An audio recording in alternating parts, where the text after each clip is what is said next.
So as I mentioned in that last video yesterday, I had a couple of critters coming, and this video is about those critters. One of them I'm just going to tell you about because you've seen them before, and I've got three others, and it's already in a home for a while anyway. The other one I'm going to show to you guys, and then we're going to put it in a new home. So the first one is this guy right here. This is a Harpactira pulchripes. Just recently molted, and it's starting to show adult colors. The guy that bought my Singapore blue female just gave her or him to me because he knows how much I care for him. So that's pretty awesome. But here's the one that I've been excited to share right here. I have never kept this animal before, although I have looked for them for years. And he happened to go to the NARBC Expo in Dallas yesterday and see these, and he knew that I was looking for them. So he picked one up for me. We knocked it off the price of the Singapore blue female, and so now we're going to try our hand at keeping something new. I'm going to rearrange the camera. We're going to put it in its home and just observe it running around and maybe try to feed it. Okay, so as the label clearly states, this is a solifuge or sulfugid. They are known as the sun spider, or more commonly known as the camel spider. You may have seen ridiculous stories of these guys getting huge, maybe even heard that they will chase people, which is absolutely not true. This is a desert dwelling species of arachnid. They are actually not a spider, but they are an arachnid. They do have 8 legs, and they do have the pedipalps up front, and they do have 2 body segments, which classifies them as an arachnid, but they are not a spider. They're basically in a kind of a family of their own. So the reason that people believe that these things will chase you is during the Iraq and Afghanistan conflict, U.S. soldiers claim that these guys would chase them. Truth be told, if this thing's out during the day, it's super, super hot. They're a burrowing species, so they like to stay underground during the heat of the day.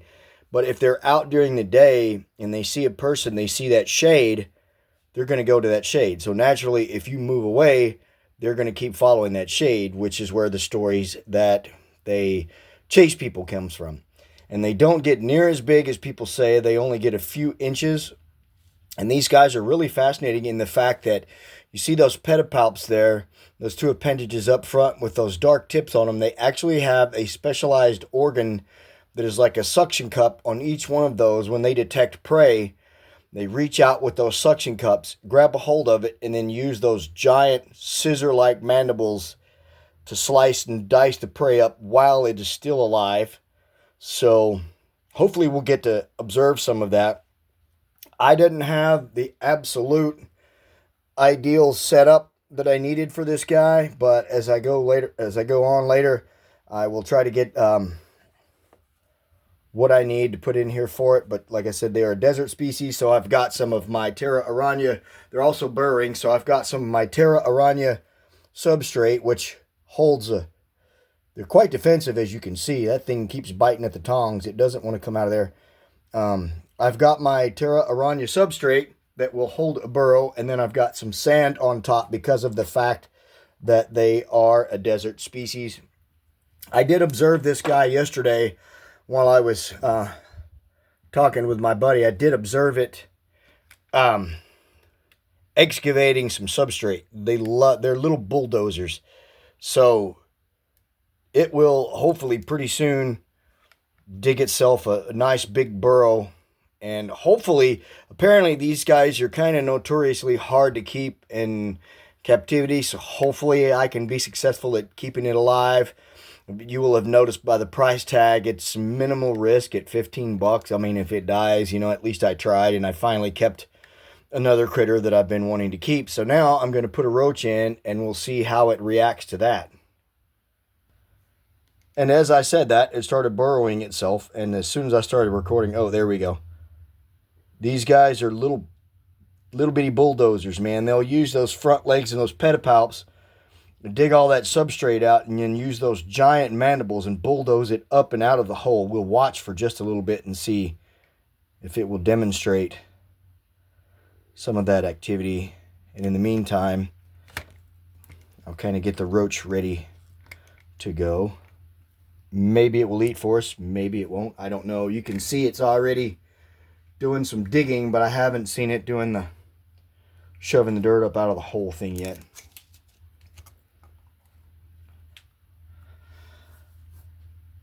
So yeah, my immediate experience with these guys, when you saw that I was trying to get it out, they are very defensive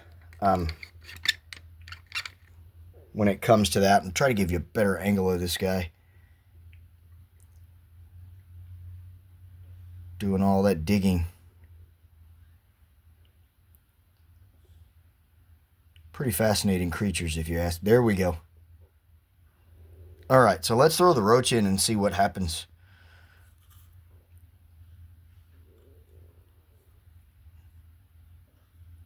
That was more of a defensive thing, I think. Let me try to flush the roach back over there to it. See if maybe it won't eat for us. Every time it senses it, it turns around, but then of course the roach is gone before the sulfugid can react. These guys are also very fast runners. From what I understand, they can run up to 30 miles an hour. So they're non-venomous. So of course all you have to worry about is those big huge mandibles, and it's just about burrowed itself down, and I don't think it's going to eat. So all you have to worry about is those big huge mandibles, because they are not venomous. I cannot report on like what a bite feels like by one of these, and hopefully I'll never find out, but hopefully this guy will do well for us. Hopefully you enjoyed this video, and you'll let me know with a thumbs up, a comment, share this video with your friends, subscribe if you haven't done that. Thank you so much for watching this video, and I hope you guys all have a wonderful day or night wherever you are. Take care of yourselves and each other, guys. God bless.